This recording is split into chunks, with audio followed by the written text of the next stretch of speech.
And then today, a withdrawal was filed by your office, signed by you on behalf of Mr. Harrington as the U.S. trustee for this region.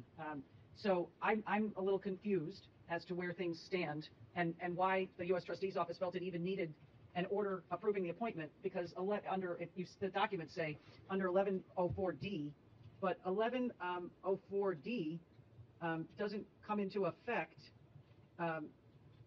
when I've already ruled for the appointment of a trustee. So your office's role, I think, is what you did. You appointed a trustee. So what's the issue now? Why is this being withdrawn?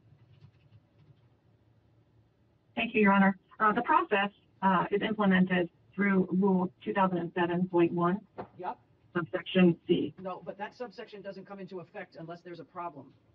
2007.1 says that an order to appoint a trustee or examiner in a Chapter 11 case, a motion for an order to appoint a trustee or an examiner, and that motion was already granted, and that order entered. So 2007.1 is already taken care of. The rest of the section talks about an election of a trustee. And if there was an election of a trustee, your office would have to certify there was an election and say what the results were. And there's nothing on this docket that indicates this trustee was elected, number one. And number two, if there's some problem with regard to this trustee, then it needs to be disclosed. Is the trustee resigning? Are you removing the trustee?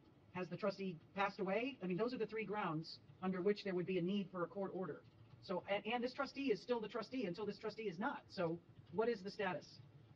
Your Honor, getting back to the interplay between Rule 2007.1, subsection C, and 1104D, the process, as envisioned by the combination of that statute and that rule, is that the court orders the U.S. trustee to appoint a Chapter 11 trustee, and then the U.S. trustee is to file an application that gets approved by the court, and thereafter, if that approval is obtained from the court, then the Chapter 11 trustee who's appointed, it becomes effective.